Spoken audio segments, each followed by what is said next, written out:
Start here. Moore, Here. O'Kane, Here. Shaner. Here. Scott, Aye. Here. Waters. Stand for a moment of silent prayer followed by the Pledge of Allegiance, please.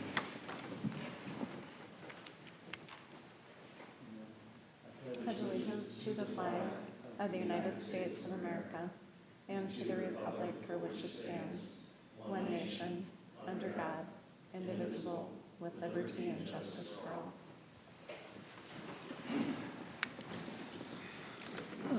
I'll move to approve the May 14th and 19th city council minutes. Is there a second? Second. We can vote electronically today. Oh, really?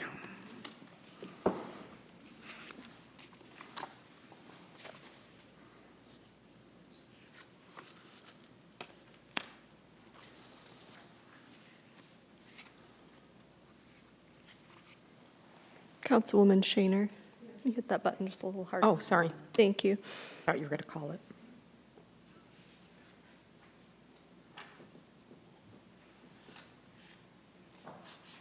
Passes 503 is a hearing and ordinance adopting a site plan for 2981 Anna Circle. The petitioner's Fenton Construction, P&Z recommends denial of this item. I'll move that. Second. Public hearing is now open. Anyone to be heard? Thank you, Mayor and Council, and thank you for having the meeting today. Before you is a requested site plan for 2900 to 2981 Anna Circle. Shown here on the plan. Heidi, if we could jump over. I can't, but our gal in the back can. Give her just a moment.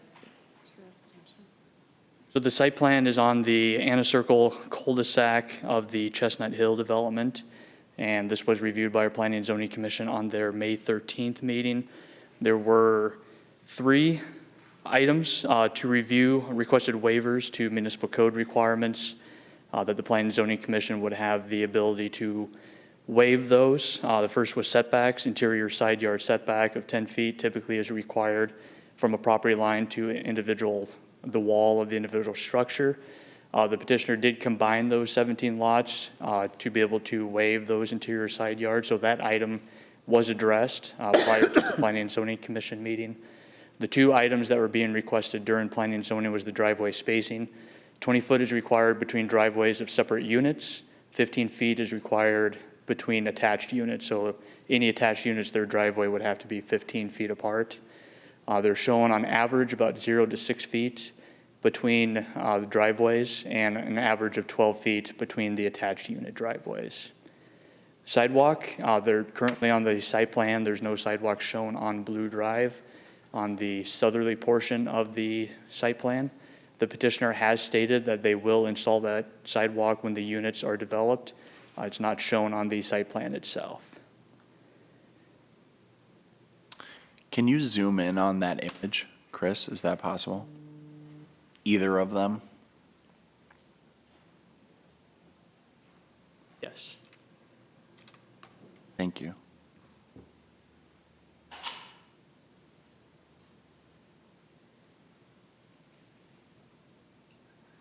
So if you want to make sure, first of all, item 1 is not for discussion. Correct. We'll come back to 2, but item 3 is you would amend the motion to require sidewalks. Correct. If the city council wishes to require that sidewalk on the southerly portion, On Blue Drive? yeah. It's shown within the cul-de-sac on Anna Circle. It's just that southerly frontage.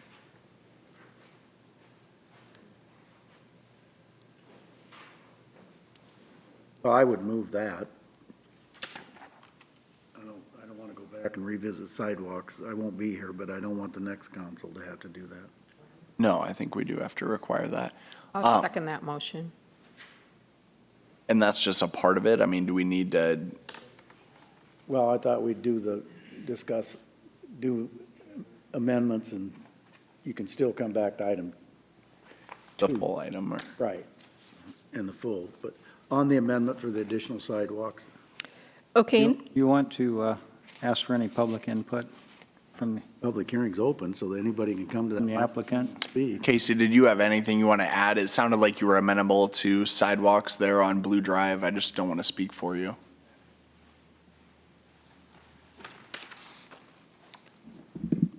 Casey Fenton,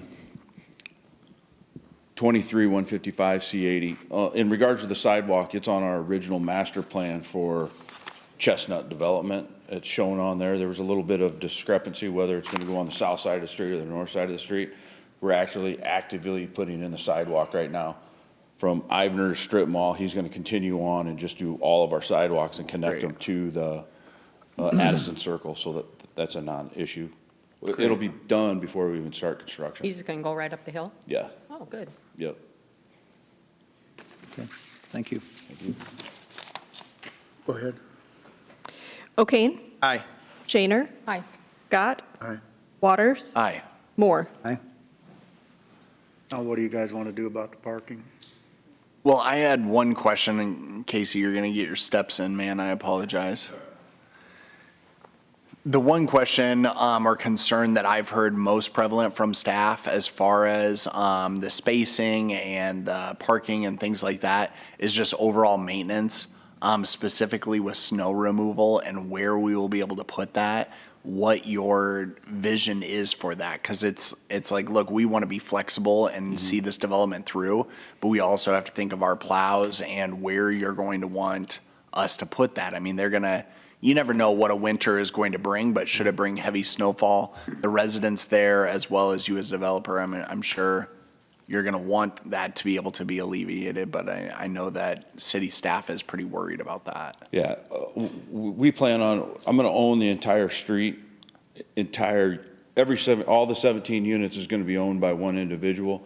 We'll do that snow removal. If it becomes an overburden, we'll haul off. No different than any other quote-unquote commercial site or apartments in town. Once it becomes too much, all the apartments, they haul it out. Okay. The radius of that cul-de-sac, is it just the minimum? It's a little bit bigger than the minimum, but I Is the minimum- can't speak to that right now. But you're going to take care of the snow removal? Because it's going to be all rental. Correct. Right, but it's a public street. He doesn't have to take care of that. Not the street, the units.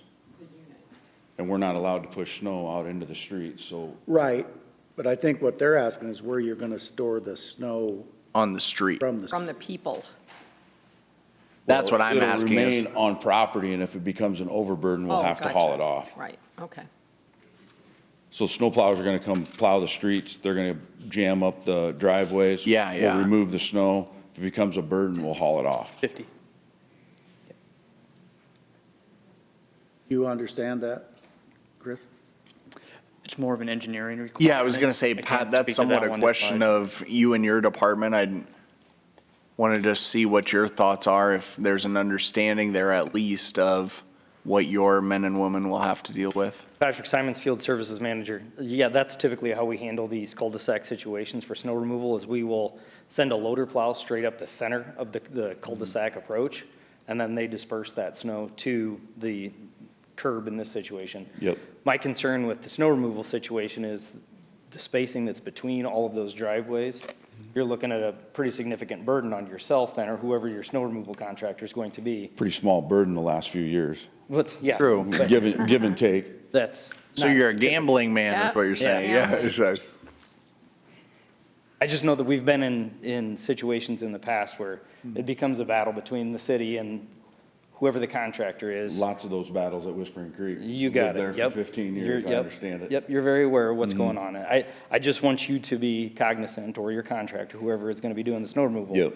that's one of our concerns, that we don't want to have issues throughout the winter months with snow removal. I want as least amount of issues as you do. Same.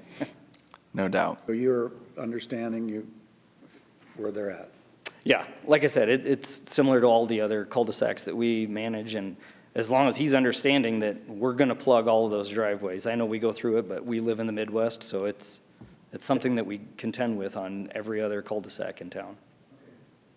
And that there are times it'll be more, but as long as you keep good communication and know, that's their concern, and so they want to do the best job they can, but they don't want your residents being upset about it either. And so as long as there's a game plan in place to be able to alleviate that, I think it's good. Yeah, I've been doing snow removal for 25 years in Sioux City. I'm well aware of not plugging driveways. No and doubt, man. Cleaning it up after they've been plugged.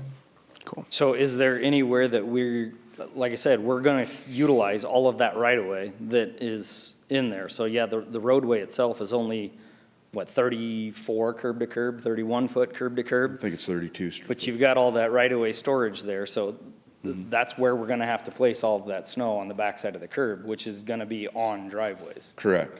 Okay. I didn't know if there was spacing at the throat. We that also could have store green it. space between the driveways, between each unit too. Okay. Too bad that cul-de-sac's not bigger. You could put an island in the middle of it and pile it. With truck traffic and stuff, they've tried that at Whispering Creek and it just gets plugged. Got to be It pretty ends big. up being a nightmare for more of the city than Yeah, it does correct. the residents. Got to be big. Yeah.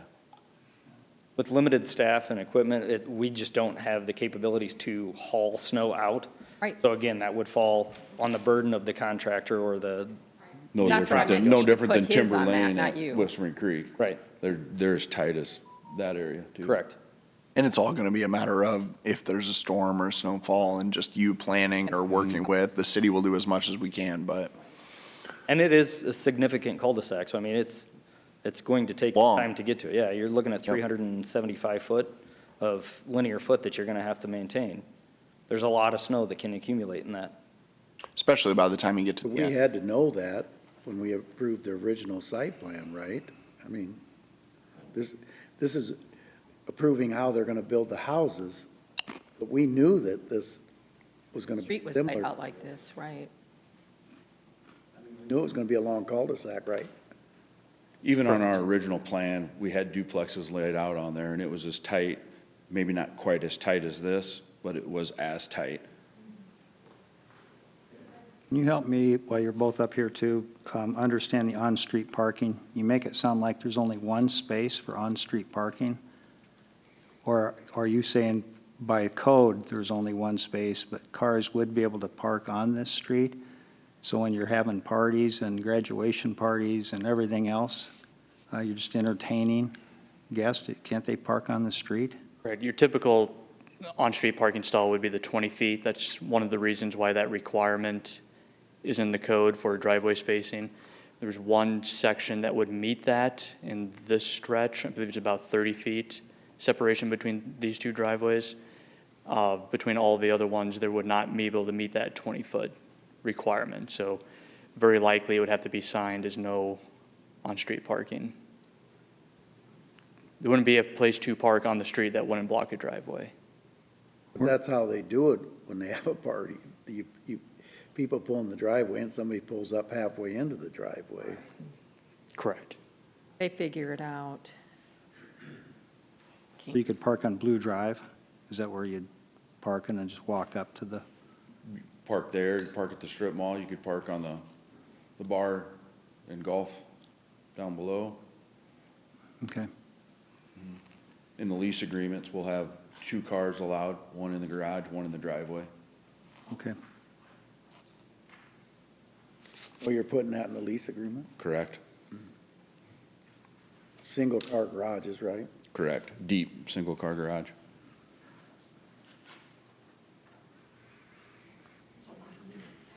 Okay. So we have to move then to accept the plan to overrule P and Z. We would have to move to accept item number 1 as proposed by the plans. Because P and Z rejected that.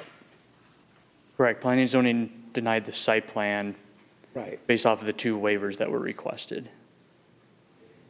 Now, one of the waivers went away with the sidewalk, so we'd have to move to accept the site plan as presented. With the amendment. I don't know how they would make that motion. Oh, it's already there, so if we vote aye, we're good, okay. Yep, yeah, you're right, Upper you're body right, observed. you're right, yep. Any other questions? Anyone else to be heard? Thanks, guys. Oh, one more, Mayor. Come on up, sir. I think he's here for another deal. Oh, are you, He's here for his problem up on I'm on a 29th. totally unrelated subject. Yeah. Sum it yeah. up. We did that to you again. Just give us a minute. Sorry. Yeah, he's up on 29th Street. Same. Okay, It's all right. On first reading, you can vote electronically. All right.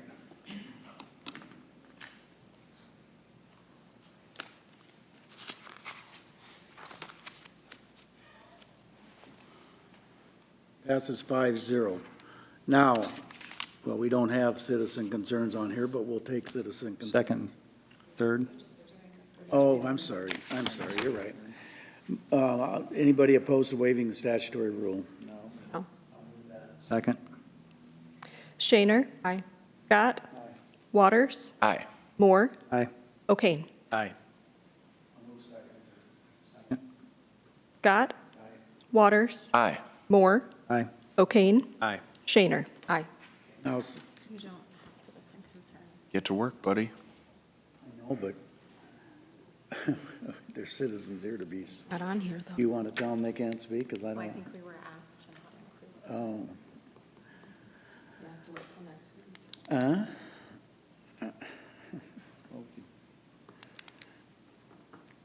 Well, I guess can I he- can't take citizen concerns because it's not on the agenda, sir. I'm sorry. But we'll talk to you afterwards. I was going to say, you can talk to us after the meeting move or to talk to adjourn. one of us. Second? Waters? Aye. Moore? Aye. O'Kane? Aye. Shaner? Aye. Scott? I requested that. I was gonna say. I requested